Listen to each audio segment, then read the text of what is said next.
الخبيثات للخبيثين والخبيثون للخبيثات. Kita akan masuk teman-teman sekalian ke bab ke-12, masalah ahli neraka yang paling ringan azabnya. Dan ini ada sebabnya kenapa Nabi SAW sebutkan orang yang paling ringan azabnya. Artinya kalau yang paling ringan saja seperti ini, bagaimana dengan orang yang paling berat atau orang yang di atasnya? Ini aja paling ringan. Ya, supaya menggambarkan bagaimana beratnya orang yang di atas ini siksaannya. Demikian juga pada saat menjelaskan masalah surga, Nabi SAW menjelaskan orang yang paling rendah derajatnya di surga. Sehingga punya gambaran, oh yang paling rendah aja seperti ini. Bagaimana dengan orang yang tertinggi derajatnya atau di atas daripada itu. Jadi ini salah satu metode yang digunakan oleh Nabi SAW. Kita akan coba masuk apa yang disebutkan dalil-dalil oleh penulis dalam bab ke-12 masalah ahli neraka yang paling ringan siksaannya. Semoga Allah selamatkan kita dan memaafkan kesalahan-kesalahan kita yang lalu, insyaallah, dan menjadikan kita jadi penghuni surga bukan penghuni neraka. Allahumma amin. Beliau tulis di situ ada angka 30 bagi yang pegang bukunya, maksudnya hadis urutan 30 dari awal kita belajar ya. Kalau dari awal belajar buku ini ya. Tapi di sini tentunya kita mempelajari dari pertengahannya. Karena kita belajar di sini tentang neraka saja. Sementara buku ini ada membahas juga tentang masalah surga. Ya. Mohon maaf, ini memang hadis ya ke-30 dari bab neraka saja. Saya pastikan barusan, ya, memang di bab nomor 1 memang membahas juga hadis nomor 1. Berarti berbeda dengan bahasan masalah surga. Mohon maaf saya keliru tadi. Jadi hadis 30 memang dari awal kita belajar masalah neraka ini. Berbunyi An-Nu'man bin Bashir radhiyallahu anhuma. Nu'man sahabat dan Bashir sahabat. Makanya kita mengatakan radhiyallahu anhuma. Beliau mengatakan, aku mendengar Rasulullah sallallahu alaihi wasallam bersabda, "Inna ahwana ahlin nari adzaban yaumal qiyamati la rajulun tudau fi akhmasi qadamaihi jamrah yagli minha dimaguhu." Artinya, penghuni neraka yang paling ringan azabnya pada hari kiamat ialah, gimana bentuknya? Seseorang yang pada telapak atau tengah telapak kakinya, ya, tengah telapak kaki kita yang agak cekung, itu ditaruh, ya, diletakkan sebuah bara yang mendidihkan otaknya. Jadi kita bisa bayangkan teman-teman sekalian seperti apa bara ini. Ya, kalaupun bara kita taruh di kaki seseorang, maka mungkin dia melalui proses memanasi dulu kulitnya, kemudian hangus kulitnya, kemudian mungkin dagingnya, itu pun kemungkinan besar baranya akan mati, gitu kan. Tapi ini subhanallah berbeda, di neraka berbeda. Begitu satu batu bara yang ditaruh di tengah-tengah telapak kaki, spontanitas pada saat itu mendidih otaknya. Jadi ini bentuk siksaan yang luar biasa. Hadis ini, hadis sahih riwayat Bukhari, di jilid 11 halaman 417, dan Muslim jilid 3 halaman 85. Juga hadis selanjutnya, 31, Abu Sa'id al-Khudri radhiyallahu anhu meriwayatkan sabda Rasulullah SAW, "Inna adna an-nari adaban yanta'ilu bina'laini min nari yagli dimaguhu min hararati na'laihi." Ahli neraka yang paling rendah siksanya adalah yang dipakaikan sepasang sandal. Kalau tadi riwayat pertama sebuah batu bara, ya. Kalau ini sandal dipakaikan di kakinya dari api. Sandalnya dari api yang membuat otaknya mendidih karena panasnya kedua sandal tersebut. Hadis riwayat Muslim jilid 3 halaman 85. Jadi hadis ini luar biasa sebenarnya, memberikan gambaran kepada kita bagaimana beratnya siksaan tersebut. Saya berharap teman-teman tidak berpikir seperti sebagian orang. Jadi ada dua hal yang saya lihat ini melalaikan. Yang pertama itu, mereka tidak mau tahu masalah hadis-hadis seperti ini. Dan menganggap ini nggak mungkin, gitu kan? Ini kebodohan. Karena ini pasti terjadi. Ini ancaman Allah Subhanahu Wa Taala. Sebagaimana kita bisa hidup di muka bumi ini, kita ada di muka bumi ini, kita bisa bernafas, mata kita bisa melihat, kita bisa merasakan nikmat, dan kita bisa merasakan gangguan atau sakit atau siksaan di dunia ini. Maka begitu juga di akhirat. Ini satu paket, gak bisa dilepaskan. Hidup dan mati satu paket, laki-laki dan perempuan, anak-anak sama orang dewasa, atau masa muda sama masa tua, sakit dan sehat, kenyang dan lapar, ya. Kemudian surga dan neraka, ini semua satu paket. Nggak bisa dilepaskan satu sama yang lain. Makanya Nabi SAW mengingatkan para sahabat dan memberikan keyakinan pada mereka, ini pasti terjadi. Beliau pernah menepuk paha beliau atau paha seorang sahabat di depan lalu mengatakan, demi Allah akan terjadi sebagaimana kau duduk di sini. Artinya apa yang aku sampaikan ini bisa terjadi. Bukan bisa terjadi, memang pasti terjadi. Ada orang yang lalai sama sekali. Ini jangan sampai kita termasuk dalam masalah ini. Tidak pernah mau tahu, bahkan tidak percaya. Yang kedua adalah tahu, tapi masa bodoh. Ini masih lebih ringan dari yang pertama, tapi juga ini melalaikan. Dia dengar misalnya, ya sudahlah. Oh iya, ternyata siksaan neraka paling rendah itu adalah orang dikasih sendal dari api neraka. Sudah. Bahkan dia masih seringkali terjerumus dalam perbuatan-perbuatan yang dia tahu ujungnya bisa ke neraka sebenarnya. Karena dia anggap remeh. Ibaratnya seperti orang begini, orang lagi naik motor, kemudian dia balap-balapan, dia tahu sebenarnya kalau dia jatuh dia bisa luka, dia bisa patah, tapi tetap aja dilakukan sama dia. Ini kan aneh gitu. Dia tahu di depan ada lubang atau ada jurang, kemudian dia coba kaki saya jatuh nggak sih? Terus kemudian kalau saya sudah jatuh baru nyesel. Ini nggak benar. Dosa dan pelanggaran itu untuk dipelajari dan dijauhi, bukan untuk dicoba. Amal soleh dipelajari untuk dikerjakan. Beda dengan dosa. Dosa cukup kita tahu lalu kita tinggalkan. Karena ancamannya sangat berat teman-teman sekalian. Untuk apa kita tunggu nanti kita dipenjara baru kita mau ngakui sebuah kesalahan? Untuk apa kita nanti digebukin baru kita mau ngakui sebuah kesalahan? Kenapa harus kita lakukan? Kenapa nggak menjadi orang baik saja? Kenapa nggak pada saat kerja di perusahaan atau jadi pemimpin perusahaan menjadi orang baik sekaligus? Udah jadi berprestasi. Kenapa harus ada neko-nekonya? Kenapa menjadi mahasiswa atau mahasiswi di kampus? Kenapa tidak menjadi mahasiswa yang baik saja, yang berakhlak, yang prestasi? Kenapa harus ada neko-nekonya? Harus ada sesuatu yang salah? Nggak apa-apa, nggak remeh. Nanti kalau sudah kena hukuman, kena surat peringatan, atau dipecat, atau misalnya dikeluarkan dari kampus, baru dia mau sadar. Ini keliru. Saya pernah temuin seorang teman dari Afrika. Waktu itu tahun 1998, saya pas tamat, atau kami pas tamat dari kampus Madinah. Saya lagi ngurus-ngurus waktu itu ijazah, kemudian tiket untuk pulang ke Indonesia dan segala macam urusan di kampus yang kami butuhkan. Saya kemudian dipanggil oleh seorang teman dari Afrika, saya kenal dia. Dia pun harusnya tamat bersama kami di tahun keempat itu, di tahun keempat kuliah gitu kan. Dia panggil saya pikir dia mau salaman, saya salaman, terus dia kayak agak sedih, terus kemudian dia membahasakan ke saya gitu. Dia bilang, Khalid bisa tolong saya nggak? Saya bilang baik, silakan. Kalau saya mampu saya akan bantu. Kebetulan saya ada kenal relasi teman-teman di kantor situ, mungkin saya bisa bantu bicarakan. Tapi saya tidak sangka teman-teman, ternyata dia bahasakan, dia bilang saya dikeluarkan dari kampus. Jadi walaupun dia sudah tingkat 4 kuliah, tingkat terakhir, dia sudah bawa ijazah pulang menjadi dai, dia nggak dikasih ijazah dan dia dikeluarkan dengan cara tidak hormat. Saya sempat kaget, saya bilang memang. Dia bilang saya kedapatan di kamar saya ada CD dulu, zaman dulu masih CD ya, itu film-film porno. Terus saya bilang la haula wala quwata illa billah. Artinya kamu belajar agama, terus kenapa kok kamu sampai bawa itu ke dalam kampus gitu kan? Sampai akhirnya Allah SWT itu pasti sudah lama terjadi, bahkan mungkin dia menyebarkan kerusakan itu kepada orang lain sehingga Allah permalukan dia. Harusnya dia pulang mulia menjadi seorang dai, membawa ilmu, membawa iman, menjadi contoh bagi masyarakat. Ini malah dia ketahuan seperti itu dan dalam kampus lagi. Artinya kalau ada orang berbuat dosa di luar asrama, di luar kampus, itu pun tidak boleh sebenarnya. Tapi mungkin dia masih tutupin antara dia sama dirinya, antara dia sama Allah SWT, mungkin dia mungkin.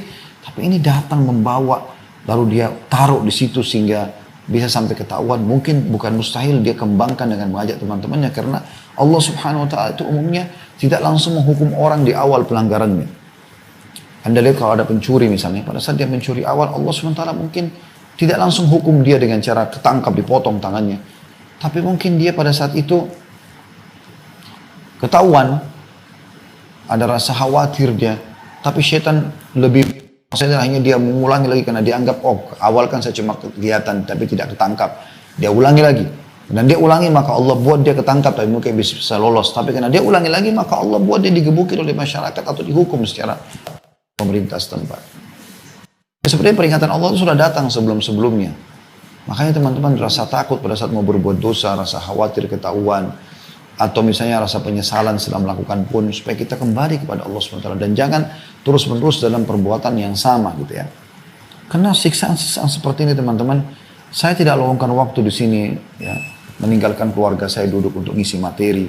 Mungkin teman-teman kameramen pun menyiapkan ini meluangkan waktu sebagai jam kerja. Mungkin teman-teman juga di Japnas lagi sibuk pada bisnisnya pada masing-masing. Mungkin ada lagi di jalan, mungkin ada lagi di kantor.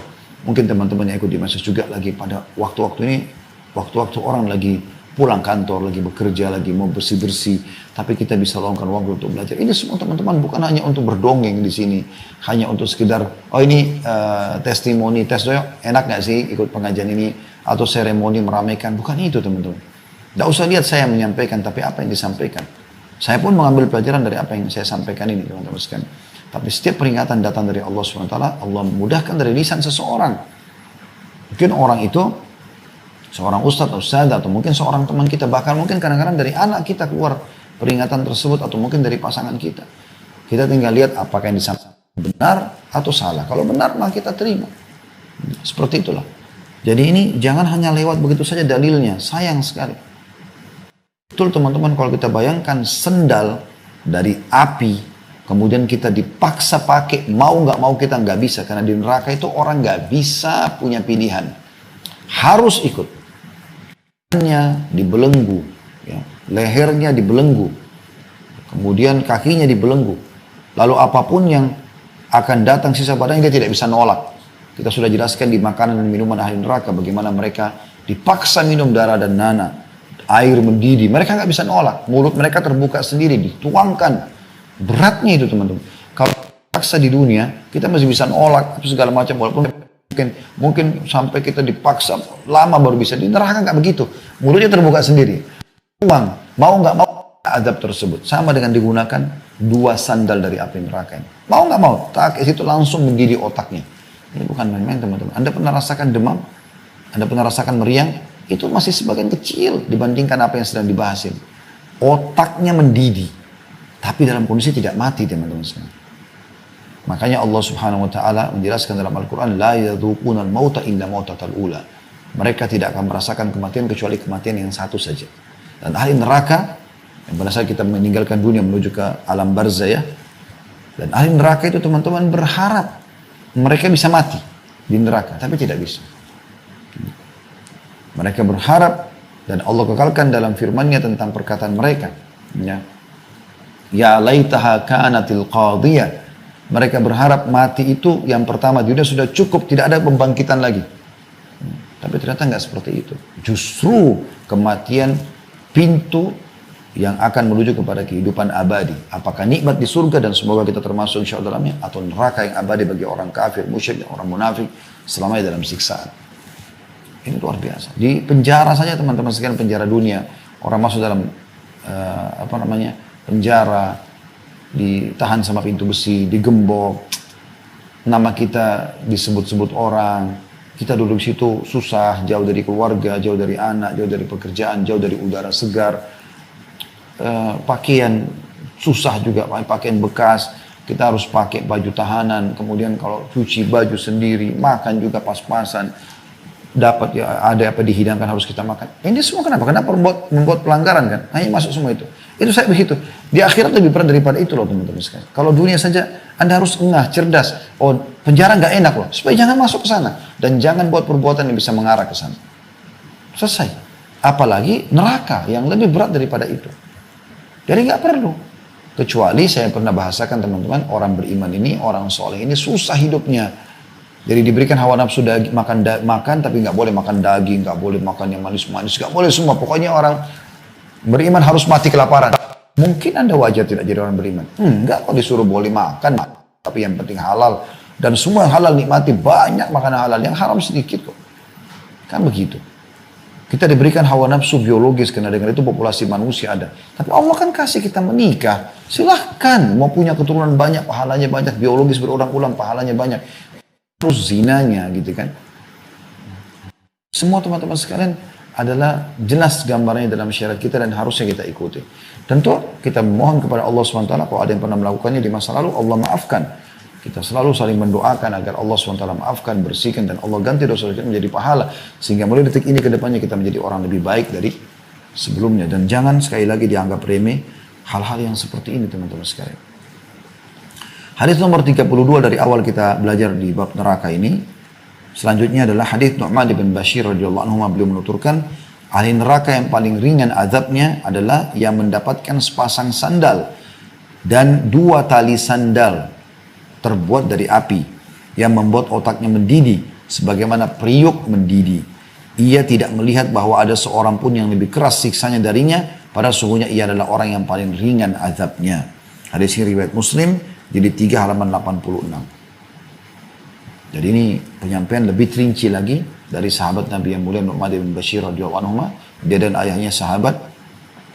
Di sini lebih dirincikan bahwasanya yang diberikan adalah sandal, dan zaman dulu tuh sandal itu terdiri dari kulit yang keras, ya, bagian bawah, kemudian sisanya itu dililit dengan tali sampai ke betis, ya. Makanya di sini dibahasakan sandal dan talinya, gitu kan. Sekarang kan sudah banyak sandal yang mungkin sepatu dan segala macam, ya.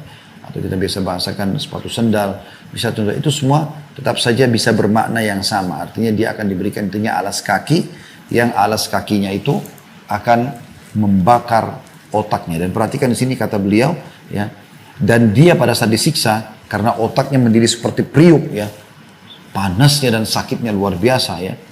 Kita sakit kepala saja sudah luar biasa sakitnya, bagaimana dengan otak yang mendidih. Dan dia karena sakitnya, dia di sini dikatakan dia mengira dirinya adalah orang ahli neraka yang paling berat siksanya, padahal itu yang paling ringan.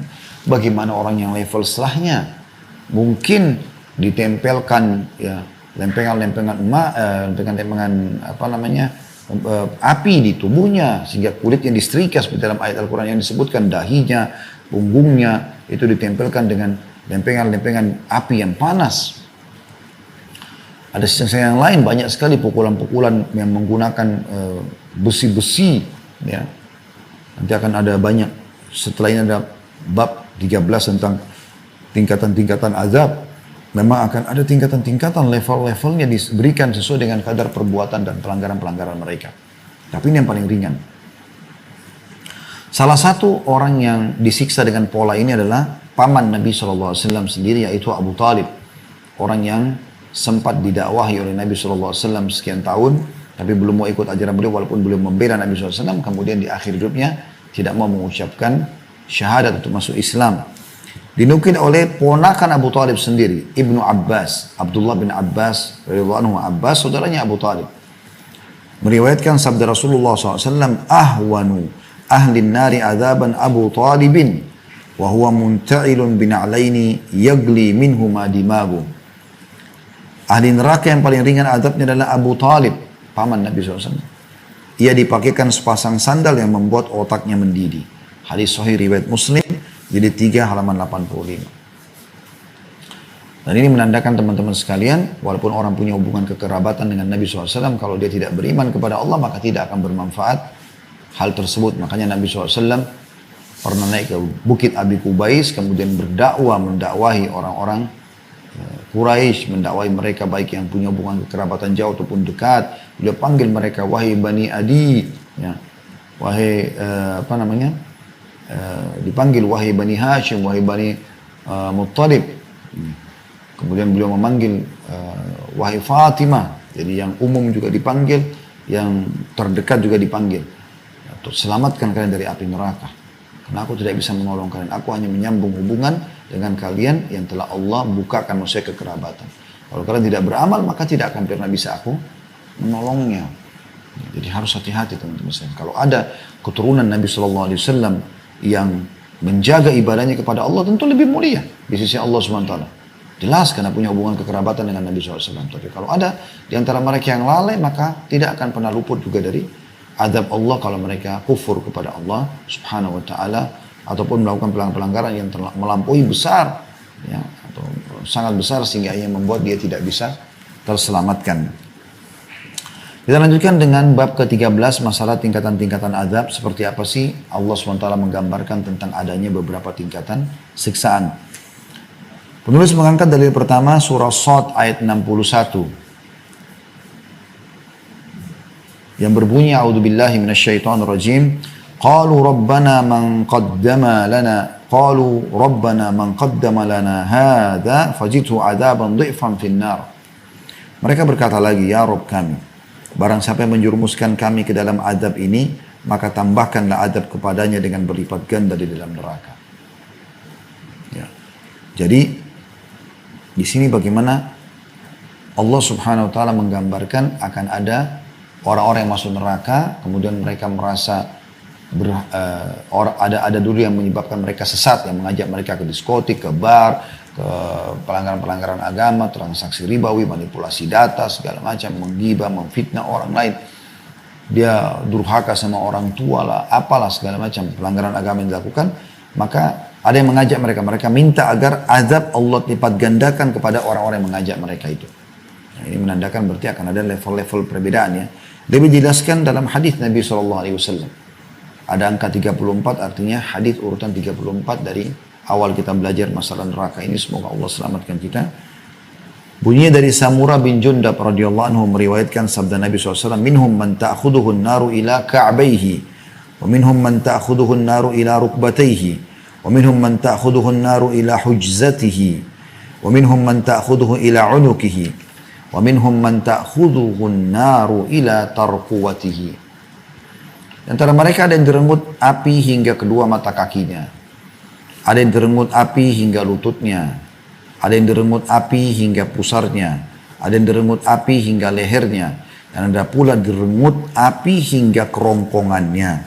Hadis riwayat Muslim, jadi 7 halaman 180. Dan ini hadis yang diangkat oleh beliau, sebuah hadis yang menjelaskan tentang adanya tingkatan-tingkatan siksaan tergantung kadar pelanggaran dia. Ada yang cuma sampai mata kakinya, tapi itu pun sudah sakit karena terbakar dan membuat dirinya semua kena siksaan. Ada yang lebih tinggi daripada itu sampai ke lututnya, ada yang sampai ke kerongkongannya ya. Ini pusarnya, ada yang sampai kerongkongannya lebih tinggi lagi, makanya lebih tersiksa. Wa na'udzubillah. Intinya teman-teman, siksaan yang paling ringan pun sudah sangat berat buat kita, apalagi kalau sampai siksaannya sampai ke seluruh tubuh. Dan ingat ya, di neraka nggak ada kematian. Sehingga seseorang disiksa merasakan sakitnya siksaan tersebut sementara disiksa. Dan setelah itu Allah utuhkan lagi. Proses pengutuhan ini pun ada siksaannya. Jadi nggak ada berarti, oh dia hangus nih. Kemudian Allah utuhkan lagi berarti dia sempat istirahat sejenak. Nggak ada istirahatnya. Pengembalian pengutuhan kulit pun, daging pun yang sudah hangus, itu juga tetap melalui proses sakitnya proses tersebut. Kemudian pasal ke-14 masalah bagaimana dahsyatnya neraka. Ini semua masih berhubungan satu sama yang lain ya. Seperti apa sih dahsyatnya neraka itu? Sehingga kita harus lebih hati-hati dengan dia. Ya. Yang betul-betul berlindung dari api neraka. Judulnya ke pasal atau bab ke-14 ini, sekali celupan di neraka melupakan segala kenikmatan dunia. Semua yang pernah Anda rasakan di dunia, makanan enak, minuman enak, pakaian, biologis, apalah semua kenikmatan udara yang sejuk, semuanya itu, walaupun sudah puluhan tahun Anda rasakan, akan hilang hanya dengan sekali celupan di neraka lalu dikeluarkan. Begitu dahsyatnya siksaan di neraka. Bagaimana dengan orang yang dihukum sehari, sebulan, setahun, 100 tahun, 1000 tahun? Bagaimana dengan orang-orang kafir, munafik, musyrik yang kekal di dalamnya? Wa na'udzubillah. Allah berfirman dalam surah Al-Anbiya ayat 46. A'udzu billahi minasyaitonir rajim. Ini yang beliau massathum nafkhatun min adabi rabbika la yaqulunna ya wailana inna kunna zalimin. Dan sungguhnya jika mereka ditimpa sedikit saja dari adab Rabbmu, pastilah mereka akan berkata, aduhai celakalah kami, bahwasanya kami adalah orang-orang yang menganiaya diri sendiri. Jadi ini sedikit saja Allah kasih sudah cukup. Mirip seperti ini kalau di dunia. Ada orang 1 tahun nih, 365 hari sehat, gak ada gangguan apa-apa. Pas hari-hari pertama tahun kedua, atau tahun depannya, Allah uji dia dengan demam. Sepekan misalnya, atau meriang, atau sakit kepala, atau sakit gigi, atau keselio. Bagaimana kira-kira perasaan dia? Tentu sudah gak nyaman. Padahal itu baru sedikit Allah kasih. Baru keselio saja, baru sakit gigi saja, baru sakit kepala saja. Baru jatuh kebentur saja. Bagaimana teman-teman kalau orang diberikan siksaan di kuburan yang kata Nabi SAW, kalau orang kafir maka Allah utus kepadanya malaikat yang tidak punya pendengaran dan penglihatan yang membawa sebuah besi yang kalau seluruh jin dan manusia bersatu untuk membalikkan besi itu mereka tidak akan sanggup, yang akan dipukulkan kepada si mayit ini, ya. Kemudian hancur lebur dia dan pukulan tersebut didengarkan oleh seluruh makhluk Allah kecuali jin dan manusia. Riwayat lain, kalau mereka mendengarkan pukulan tersebut mereka akan meninggal seketika, saking dahsyatnya pukulan itu. Nah, itu bukan cuma sekali, diutuhkan lagi, dipukul lagi, hancur, diutuhkan lagi, dipukul lagi, sampai hari kebangkitan. Kalau Anda 1000 tahun dalam kuburan, bukankah sekarang ada orang yang sampai 1000 tahun di kuburan, ada yang sudah 2000 tahun, sekian tahun meninggal dunia? Bagaimana mereka? Terus siksanya luar biasa. Ya. Hadis yang menjelaskan masalah ayat ini, surah Al-Anbiya ayat 46, adalah hadis 35 dari awal kita belajar. Bunyinya dari Anas radhiyallahu anhu meriwayatkan sabda Nabi SAW, dihadapkan orang yang paling merasakan kenikmatan di dunia dari ahli neraka. Dan hari kiamat akan didatangkan siapa yang paling nikmat di dunia ini. Para raja, para presiden, para menteri, para pejabat, para orang-orang yang kaya raya, yang memang selama hidupnya bahagia. Misalnya di dunia ini dia terpenuhi menurut dia secara materi segala macam. Tapi dia termasuk ahli neraka dari orang-orang kafir, orang-orang fasik yang banyak dosanya, didatangkan pada hari kiamat nanti. Apa yang terjadi? Lalu ia dicelupkan di neraka sekali celup. Kita tahu celup. Nah, ditaruh dikeluarkan. Kemudian ditanyakan kepadanya setelah itu, wahai anak Adam, apakah kamu melihat suatu kebaikan pun? Pas dia keluar, merasakan panasnya neraka lalu dikeluarkan secelup saja, apa aku pernah lihat kebaikan selama ini? Apakah telah berlalu di hadapan suatu kenikmatan? Pernah kau rasa nikmat selama ini? Pernah kau rasa enaknya minum, makan, pakai baju baru biologis, segala macam udara segar? Ia menjawab, tidak demi Allah wahai Rabb. Hilang semua kenikmatan yang pernah dia rasakan itu hanya dengan satu celupan di neraka. Bayangkan teman-teman bagaimana dahsyatnya neraka itu. Ini bukan main-main, ini bukan sesuatu yang biasa, ini luar biasa. Harus kita hati-hati. Lalu dihadapkan orang yang paling menderita di dunia dari ahli surga. Ia dicelupkan sekali celupan di surga. Dan ditanyakan padanya, apakah kamu melihat suatu penderitaan pun? Datangkan orang yang paling miskin di dunia, yang paling susah hidupnya, Jadi mungkin di dunia pun pakai sendal pun tidak punya mungkin. Pakaian pun cuma satu di badan, sekian puluh tahun dia hidup begitu. Makan cuma bekas punya orang atau kelaparan. Gitu kan. Didatangkan pada hari kiamat dia, orang yang paling susah. Tapi ahli surga. Ahli surga. Ya. Ahli surga karena dia ibadah kepada Allah walaupun dia susah hidupnya di dunia.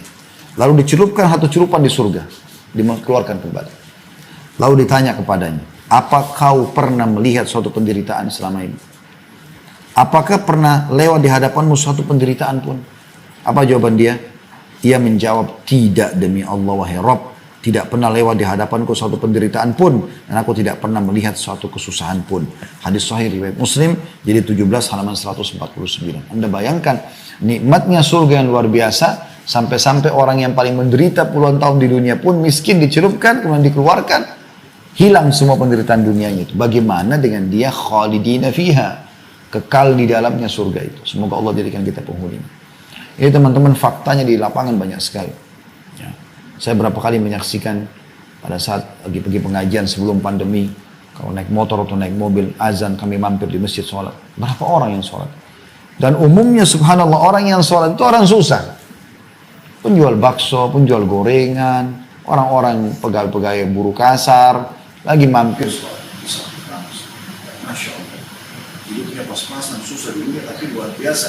Mereka tetap menjaga hubungan dengan Allah SWT. Yang naik mobil Alphard, yang Ferrari, yang mobil Mercy, lewat azan kayak tidak dengar, lewat saja. Bagaimana tidak nyata depan mata kita hadis ini? Artinya mereka semua yang nanti itu di dunia mereka menderita, susah, kadang-kadang mereka habis sholat, nggak tahu mau makan di mana, nggak tahu mau kerja di mana lagi. Saya berapa kali temukan orang begitu sampai ketemu ngobrol, Pak, saya cuma butuh uang transport, saya mau pulang ke kampung saya mau cari kerja di Jakarta, nggak ketemu. Saya pernah temuin juga orang mau silaturahim keluarganya, anaknya cari anaknya atau cari saudaranya, tidak ketemu juga. Ada orang yang mau hidup susah, mau ngontrak susah, mau makan susah. Mereka susah di dunia, tapi subhanallah jaga hubungan dengan Allah SWT. Orang-orang seperti ini yang seperti dijanjikan dalam hadis. Mereka akan dicelupkan pada hari kiamat di surga lalu dikeluarkan, ditanya, pernah kau menderitakan selama ini? Langsung jawabannya, tidak demi Allah. Pakai sumpah sama Allah karena memang hilang semuanya. Dan orang-orang yang selama ini selalu nikmat di dunia, pakai kendaraan mewah, segala macam, tapi tidak pernah ingat Allah. Tentu kalau dia orang kalau ingat Allah luar biasa itu. Allah SWT sudah berikan dia puncak nikmatnya, ya. Teman-teman di Japnas ini sudah Allah bukain jaringan bisnisnya dan segala macam. Ya, Anda sudah punya mobil mewah, sudah punya rumah bagus. Jangan haramkan diri dari sholat di masjid dekat rumah. Bangun masjid di komplek Anda. Sholat, bangun masjid. Ajak orang lain beribadah. Bagi-bagi Al-Quran. Sedekah kepada orang-orang miskin. Bagi pakaian. Sekarang lagi banyak banjir, longsor. Bantu mereka. Bantu kesempatan emas. Cari pahala. Gunakan untuk akhirat Anda gitu. Karena nanti orang-orang yang lalai dari orang-orang kaya ini, orang-orang ahli neraka, didatangkan hari kiamat. Oh, di sini dikatakan orang yang paling besar nikmatnya. Dari lahir, udah di istana, udah di rumah besar. Dari lahir sudah pakai mobil, gitu kan. Ada orang lahir mungkin masih miskin orang tua, nanti dia jadi kaya. Ada orang nggak, dari lahir dia sudah kaya. Sini orang yang terbesar nikmatnya di dunia. Jalan di atas karpet, anak-anak raja, anak-anak orang-orang yang terkenal, orang kaya. Perusahaan orang tuanya banyak, warisan banyak. Makan apa saja langsung tinggal minta. Semuanya dia tahu nama-nama kota, desa-desa di dunia ini karena pernah didatangin. Semua jenis pesawat pernah dinaikin. Semua fasilitas pernah dicoba. Semua pakainya bermerek. Tapi ahli neraka. Dicelupkan satu neraka, satu cobaan neraka dikeluarin. Pernah kau rasakan nikmat sesuatu? Dia jawab, tidak demi Allah. Hilang semua itu hanya dengan satu cobaan. Bagaimana dengan dia ditaruh disiksa dan setiap siksaannya sakit lalu diutuhkan terus, apalagi kalau kafir, munafik dan musyrik, khalidina fiha, kekal selama. Orang muslim yang saja suatul mukminin, ya, orang mukmin yang masih punya dosa yang masih dibersihkan dulu di neraka itu sudah tersiksa, apalagi orang-orang yang kafir yang abadi. Ya, makanya teman-teman yang masih punya keluarga yang non muslim, dakwahi mereka, doakan mereka supaya mereka sebelum meninggal sempat syahadat. Polos, ya. Kita tutup teman-teman. Setelah ini insya Allah kita buka pertanyaan tentang bab ke-15 ya, yaitu tangisan dan jeritan ahli neraka. Jadi mereka ini juga menangis teman-teman sekalian. Mereka menjerit ya, mereka kesakitan. Dan karena di buku kita ini tidak disebutkan, tidak ditulis ayat Al-Qur'annya, kita akan coba buka di surah Fatir ayat 36 sampai 37. A'udzubillahi minasyaitonirrajim, bunyinya, walladzina kafaru lahum naru jahannam la yuqda alaihim fayamutu wa la yukhaffafu anhum min azabiha kadzalika najzi kulla kafur. Tolong teman-teman buka aplikasi Al-Qur'annya, ikutin, tadabburi ayat ini. Perhatikan apa firman Allah turun dari 1400 tahun yang lalu dan akan kekal ditelawakan orang beriman dan pasti benar sampai hari kiamat nanti.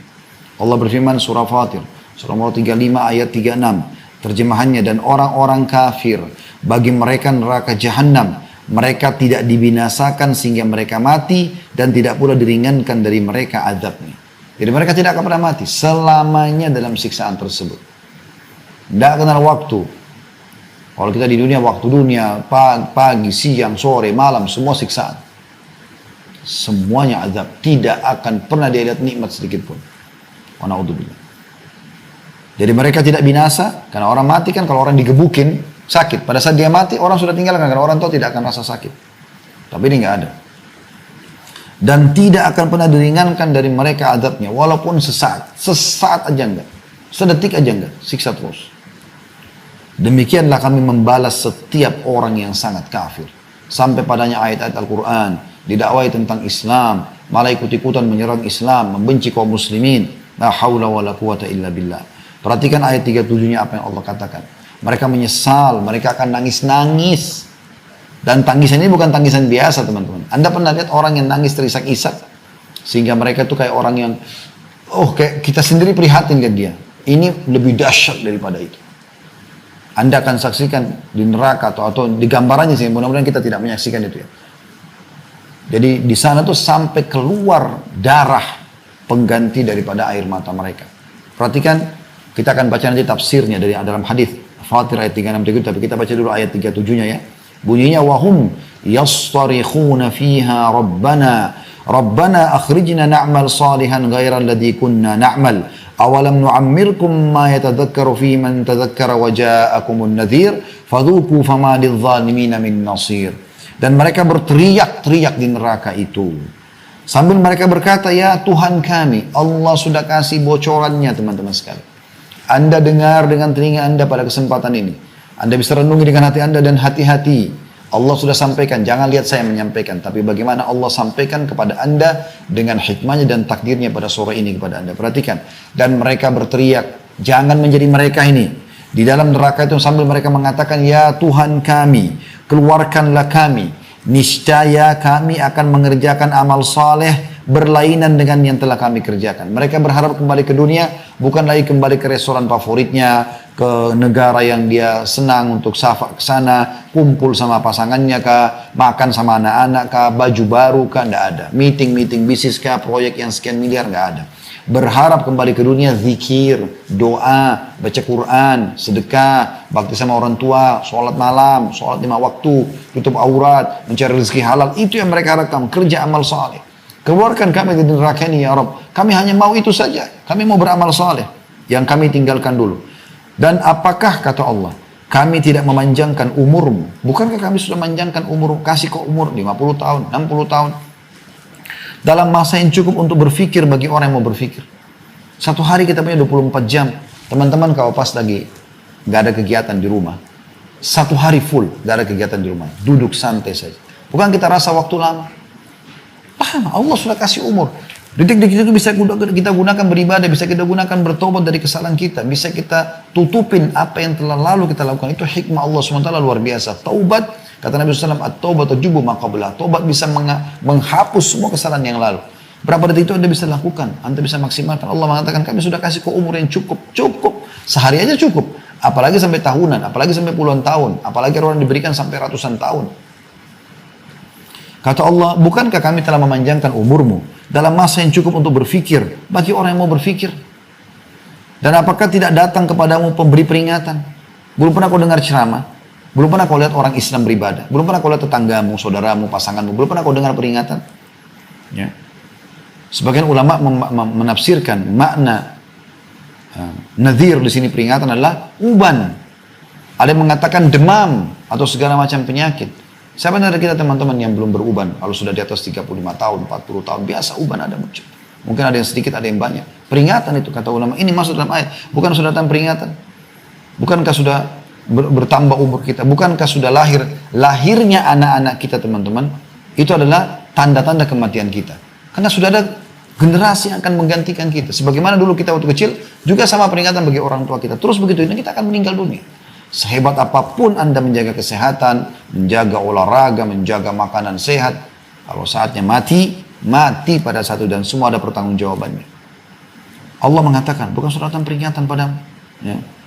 Maka rasakanlah azab kami dan tidak ada bagi orang-orang yang zalim seorang penolong pun. Ya. Saksi bahasan kita, yastarikhuna fiha. Artinya mereka teriak-teriak di neraka itu. Baik. Kita dengarkan teman-teman penyampaian yang lain ya, yang Allah sebutkan dalam surah Hud 106. Ini juga sama, tidak ditulis ayatnya. Kita bisa lihat dalam Al-Quran di aplikasi kita masing-masing. Surah nomor 11 ya. Ayat 106. Yang bunyinya a'udzubillahi minasyaitonirrajim. Fa'ammal ladzina syaqu فَفِي النَّارِ لَهُمْ فِيهَا زَفِيرٌ وَشَهِيقٌ. Adapun orang-orang yang celaka, orang kafir, orang yang suka berbuat maksiat tidak taubat, maka tempatnya di dalam neraka, di dalamnya mereka mengeluarkan dan menarik nafas dengan merintih. Ya, bagaimana Anda kalau bernafas merintih? Kadang sakit. Jadi tarik sakit, keluarkan sakit. Luar biasa. Semoga Allah selamatkan kita. Wa na'udzubillah. Ya. Bahkan di sini perhatikan Allah katakan, saya sambung dengan ayat 107-nya, lihat, khalidina fiha ma damatis samawati wal ardu illa ma syaa rabbuk inna rabbaka fa'alun lima yurid. Mereka kekal di dalamnya. Kalau kafir, musyrik, munafik pasti kekal selama ada langit dan bumi.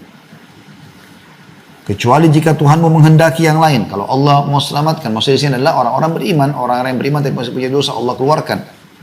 Sesungguhnya Tuhanmu maha pelaksana terhadap apa yang dia kehendaki. Perhatikan sebaliknya, 108-nya Allah gambarkan bagi orang yang patuh, orang yang saleh, orang yang salihah, ibadah, nikmati yang halal. Apa kata Allah? Wa ammal ladina su'idu fa fil jannati khalidina fiha ma damatis samawati wal ardu illa ma syaa rabbuk ata'an ghaira majdzul. Adapun orang-orang yang berbahagia, orang beriman, maka tempatnya di dalam surga. Mereka kekal di dalamnya selama ada langit dan bumi, kecuali jika Tuhanmu menghendaki yang lain, sebagai karunia yang tiada putus-putusnya. Ya. Kemudian juga selanjutnya, dari di sini saksi bahasan kita, Hud 106 ya, yang mereka ahli neraka menarik dan menghembuskan nafas mereka sambil merintih karena sakitnya. Kemudian surah Al-Furqan, ya, ini juga sama, tidak disebutkan ayatnya, tidak ditulis saja, langsung terjemahan saja. Kita buka aplikasi Al-Quran kita, surah nomor 25, ayat 11 sampai 14. A'udzu billahi minasyaitonir rajim. Kata Allah Subhanahu wa taala, "Bal kadzdzabu bis-sa'ah wa a'tadna liman kadzdzaba bis-sa'ati sa'ira." Dan mereka mendustakan, ya. Mereka mendustakan hari kiamat dan kami menyediakan neraka yang menyala-nyala bagi mereka mendustakan hari kiamat itu. Seperti apa neraka yang Allah ancamkan? Ayat 3, ayat 12-nya. Idza ra'athum min makanin ba'idin sami'u laha taghayyuzan wa zafira. Apabila neraka itu melihat mereka dari tempat yang jauh, neraka melihat mereka. Jadi bukan cuma mereka melihat, neraka itu punya kepala, punya mata, punya leher, bisa melihat, bisa berbicara. Nanti akan kita jelaskan di bab-bab setelahnya insyaallah ya. Jika neraka melihat mereka dari jarak jauh, maka mereka mendengar kegeramannya dan suara nyalahnya. Meletup-letup. Neraka itu makhluk Allah yang bergerak. Makanya dikatakan dalam hadis, neraka akan ditarik oleh 70.000 malaikat, akan diikat dengan 70.000 rantai, di setiap rantai ada 70.000 malaikat yang menariknya. Jadi 4,9 miliar malaikat menarik neraka itu, bergerak. Api yang luar biasa, bukan seperti penjara kita yang cuma 1 hektar, 2 hektar, ini bangunan raksasa yang sangat besar. Lebih dari setengah penduduk bumi sekarang menarik satu bangunan. Bagaimana besarnya itu? Kemudian ayat 13-nya Allah mengatakan, wa idza ulqu minha makanan dayyikan muqarranina da'u hunalika thubura. Maka apabila mereka dilemparkan ke dalam tempat yang sempit di neraka itu dengan dibelenggu, ingat tadi belenggu ya, dan mereka diikat, mereka tidak bisa leluasa buat berbuat apa-apa. Leher, kedua tangan, kedua kaki, lalu mereka di sana mengharapkan kebinasaan. Maka berharap mati pada saat itu. Karena siksanya yang luar biasa. Lalu ayat 14-nya Allah mengatakan, la tad'ul yawma thuburan wahidan wad'u thuburan katsira. Maka dikatakan pada mereka, jangan kalian berharap suatu kebinasaan. Jangan cuma minta, ya Allah matikan kami. Jangan cuma itu saja. Tapi berharaplah kebinasaan yang banyak, karena tidak akan datang kepada kalian itu. Saya sambung sedikit dengan ayat 15 dan 16-nya, supaya kita lihat perbandingannya dengan surga. Apa kata Allah sebaliknya kalau orang patuh? Hanya jadi orang baik teman-teman sekalian. Jadi orang saleh dan salihah saja. Patuh pada Allah, nikmati yang halal. Kul, kata Allah, ayat 15-nya, kul, adzalika khairun am jannatul khuldi allati u'idal muttaqun kanat lahum jazaa'an wa masira. Katakan hai Muhammad kepada mereka, apakah azab yang demikian tadi itu lebih baik atau surga yang kekal yang telah dijanjikan kepada orang-orang yang bertakwa? Dia menjadi balasan, maksudnya surga. Surga menjadi balasan dan tempat kembali bagi mereka. Ayat 16-nya, lahum fiha ma yasha'una khalidin kana 'ala rabbika wa'dan mas'ula. Bagi mereka ahli surga itu, di dalam surga apa yang mereka kehendaki, semua yang mereka minta dikasih. Sedangkan mereka kekal di dalamnya. Hal itu adalah janji dari Tuhanmu yang patut dimohonkan kepadanya. Ini luar biasa. Kita dengarkan teman-teman bagaimana hadis-hadis Nabi SAW menjabarkan tentang jeritan-jeritan dan tangisan ahli neraka ini. Hadis nomor 36 dari awal kita belajar, Abdullah bin Amr radhiyallahu anhu menuturkan, ahli neraka memanggil malaikat, tapi mereka tidak memenuhi panggilan mereka selama 40 tahun. Jadi mereka panggil-panggil, wahai penjaga malaikat, ada Malik, ada nama-nama mereka, julukan mereka ya. Mereka panggil, minta tolong supaya dijawab. Ya. Mereka panggil malaikat penjaga neraka selama 40 tahun. Tapi malaikat tidak menjawab mereka. Dan malaikat mengatakan setelah 40 tahun disiksa, sesungguhnya kalian menetap di dalamnya. Percuma, nggak usah aja ngomong kami, kalian akan kekal di sini. Kemudian mereka memanggil Rabb mereka. Lalu mereka kembali memanggil Tuhan Allah Subhanahu Wa Taala. Tuhan yang Maha Pemurah pun akan murka pada mereka karena selama di dunia mereka kafir, sibuk dengan dukun-dukunnya, penyihir, ya, sibuk dengan dosa-dosanya, terus-menerus dengan kekafirannya, dengan kemunafikannya, membenci kaum muslimin, terus. Maka mereka panggil Tuhan mereka. Allah gambarkan dalam Al-Quran dalam surah Al-Mu'minun 107. Mereka mengatakan, Rabbana akhrijna minha fa'in udna fa'inna zalimun. Wahai Tuhan kami, keluarkanlah kami darinya, dari api neraka. Dan kembalikan kami ke dunia. Maka jika kami kembali juga pada kekafiran, sesungguhnya kami adalah orang-orang zalim. Kami orang bodoh kalau kami kembali kepada kekafiran. Apa yang terjadi? Kata Nabi SAW, Dia Allah tidak menjawab mereka selama umurnya dunia. Dunia berapa miliar tahun? Kita tidak tahu.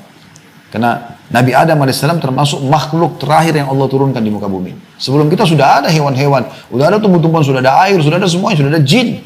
Makanya waktu Nabi Adam diciptakan, iblis sudah ada kan? Sudah ada penghuni bumi ini. Allahu alam sudah berapa miliar tahun mereka hidup sebelumnya. Kita tidak tahu. Tapi Allah tidak menjawab seumur dunia itu. Tadi kalau malaikat cuma 40 tahun, itu pun sudah susahnya luar biasa. Setelah seumur dunia pun baru Allah menjawab. Apa yang Allah jawab? Surah Al-Mu'minun 108 lanjutannya. Qala khsa'u fiha wa la tukallimun.